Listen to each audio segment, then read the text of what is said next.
Discuss the fight over DHS funding and more in a wide-ranging interview. Mr. Speaker, welcome back to Fox News Sunday. Chris, always good to be with you. Haven't you and House Republicans put the GOP in a box with funding for the Department of Homeland Security about to run out, and you are demanding changes to the president's executive action on immigration that Senate Republicans say they can't pass?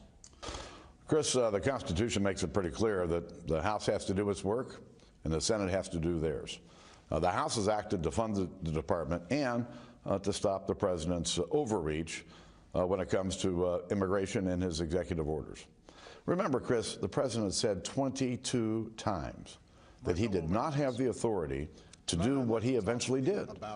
And the Congress just can't sit by and let the president defy the Constitution and defy his own oath of office.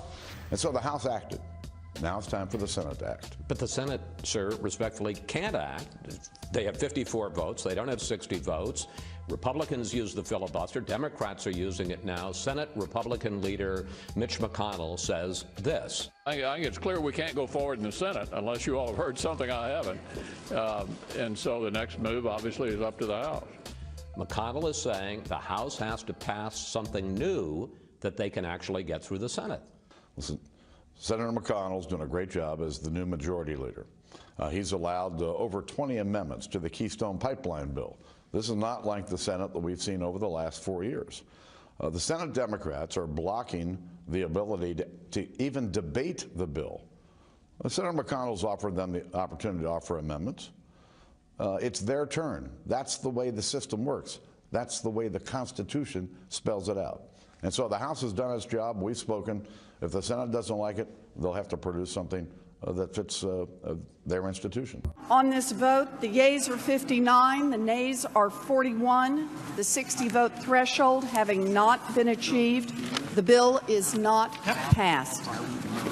Under the previous order, the Senate will proceed to executive session to consider the following nominations, which the clerk will report. Nominations: the Judiciary, Leslie Joyce Abrams of Georgia.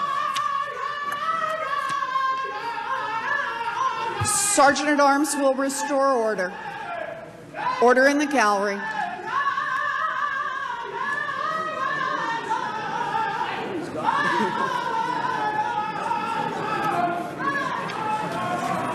I understand that there are two sides to the argument, but here's the bottom line.